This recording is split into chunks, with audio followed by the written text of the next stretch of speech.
सुप्रभात। आज से हम शुरू करेंगे श्रीमद् भगवत गीता का अध्याय 2, गीता का सार। तो चलिए शुरू करते हैं। संजय उवाच तम तथा कृपयाविष्टं श्रुपूर्णा कुलेक्षणं विषीदन्तमिदं वाक्यमुवाच मधुसूदनः। संजय ने कहा, करुणा से व्याप्त शोकयुक्त अश्रुपूर्ति नेत्रों वाले अर्जुन को देखकर मधुसूदन कृष्ण ने ये शब्द कहे। श्री भगवान उवाच कुत्सत्वा कश्मलमिदं विस्मये समुपस्थितम् अनार्यजुष्टं स्वगर्यं कीर्तिकरम अर्जुन। श्री भगवान ने कहा, हे अर्जुन, तुम्हारे मन में यह कल्मश आया कैसे? यह उस मनुष्य के लिए तनिक भी अनुकूल नहीं है जो जीवन के मूल्य को जानता हो। इससे उच्च लोक की नहीं अपितु अपयश की प्राप्ति होती है। कैलभ्यम मासम गमः पार्थ न तत्त्वयुयुक्पद्यते शुद्रम हृदय दौर्बल्यम तत्त्ववोत्तिष्ठ परंतप।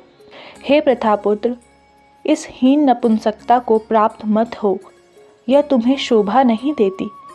हे शत्रु के दमन करता, हृदय की शुद्र दुर्बलता को त्याग कर युद्ध के लिए खड़े हो।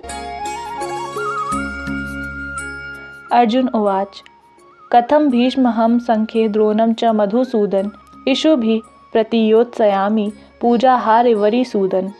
अर्जुन ने कहा, हे शत्रुहंता, हे मधुसूदन, मैं युद्ध भूमि में किस तरह भीष्म तथा द्रोण जैसे पूजनीय व्यक्तियों पर उलटकर बाण चलाऊंगा।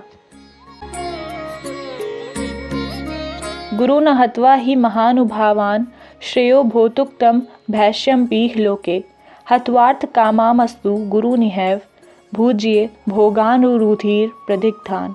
ऐसे महापुरुषों को जो मेरे गुरु हैं, उन्हें मार कर जीने की अपेक्षा इस संसार में भीख मांगकर खाना अच्छा है। भले ही वे सांसारिक लाभ के इच्छुक हों, किंतु हैं तो गुरुजन ही। यदि उनका वध होता है तो हमारे द्वारा भोग्य प्रत्येक वस्तु उनके रक्त से सनी होगी।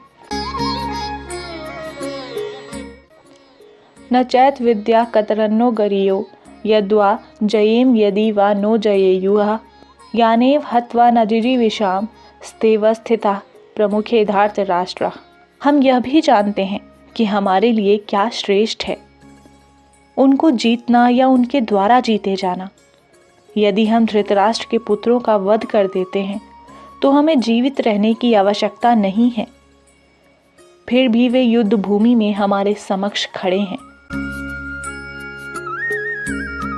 कार्पण्य दोषोपहत स्वभाव पृच्छामि त्वाम धर्म सम्मूढ़ चेता याश्रेया स्वानिश्चिताम ब्रूहि तन्मे शिष्यस्तेहम शाधि माम त्वाम प्रपन्नम। अब मैं अपनी कृपण दुर्बलता के कारण अपना कर्तव्य भूल गया हूँ और सारा धैर्य खो चुका हूँ। ऐसी अवस्था में मैं आपसे पूछ रहा हूँ कि जो मेरे लिए श्रेयस्कर हो उसे निश्चित रूप से बताएं। अब मैं आपका शिष्य हूँ और आपका शरणागत हूँ, कृपया मुझे उपदेश दें। नहीं प्रपश्यामि ममापनुद्याद यच्छोकमुच्छोषण मिनिद्रयानाम अवाप्य भूमावस पतन मृद्धम राज्यम सूरानमपि चाधिपत्यम। मुझे ऐसा कोई साधन नहीं दिखता जो मेरी इंद्रियों को सुखाने वाले इस शोक को दूर कर सके। स्वर्ग पर देवताओं के आधिपत्य की तरह इस धन धान्य संपन्न सारी पृथ्वी पर निष्कंटक राज्य प्राप्त करके मैं भी इस शोक को दूर कर सकूंगा।